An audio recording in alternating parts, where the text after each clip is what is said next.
Түске дейін ұйықтайтын келін. Сәлем тыңдармандарым.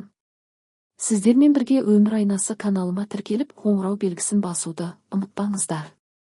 Ене мен келіннің арасында неше түрлі жағымсыз әңгімелер айтылады. Осы нәрсемен қанша күрессек те, дұрыс емес екенін айтып келе жатсақ та, әлі де түсінісе алмай жүргендер көп. Себебі сөз жүзінде бәрі де дұрысын айтып, тілімен орақ ора береді.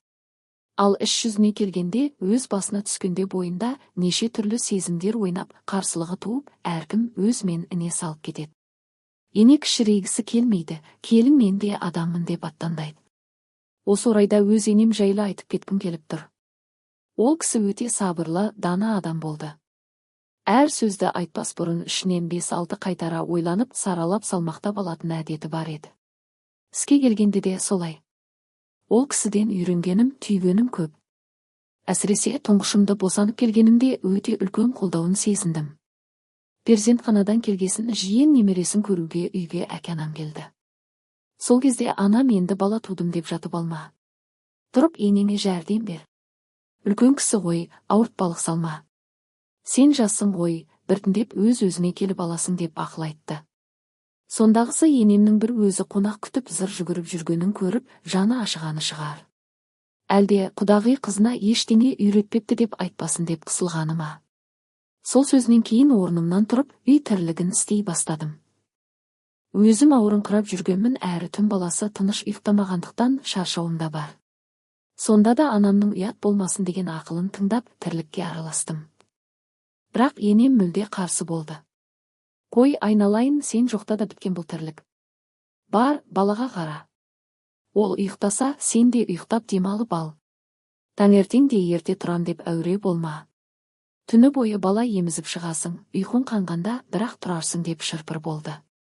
Сол кезде енемді қатты жақсы көріп кеттім, әрі көзімнен жас шығып кеткен еді. Сол кезде тиіспей ұйықтатқаннан мен ұйқыбас, жалқау, жаман келін болып кеткен жоқпын. Бала да өсті, денсаулықта қалпына келді. Өзім үшін, отбасым үшін ерте тұруды да үйрендім. Ерте тұрған әйелдің бірісі артық дегенді анам өте жиі айтатын. Бұл да өз кезегінде өте жақсы өсиет. Бірақ еш уақытта бітпейтін сол істерді тым болмағанда, жас босанған кезде қоя тұрып, өзіне тыныштық беруге болатынын марқұм енем үйретті. Қазір өзімде енемін. 2 келінім бар. Екеуінің де кішкентай бөпелері бар. Сол себепті таңертең ерте тұруын мүлдем талап етпеймін.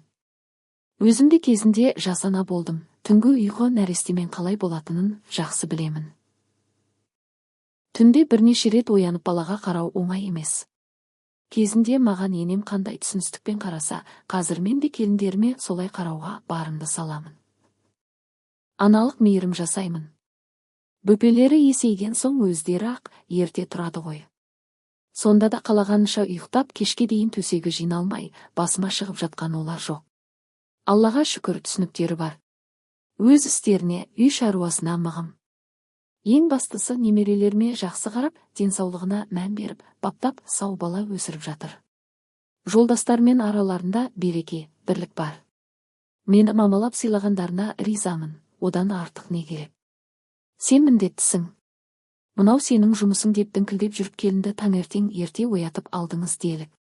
Ол ұйқысы қанбай, ренжіп жүріп шайыңызды әзірлеп берсе, оның несі дұрыс.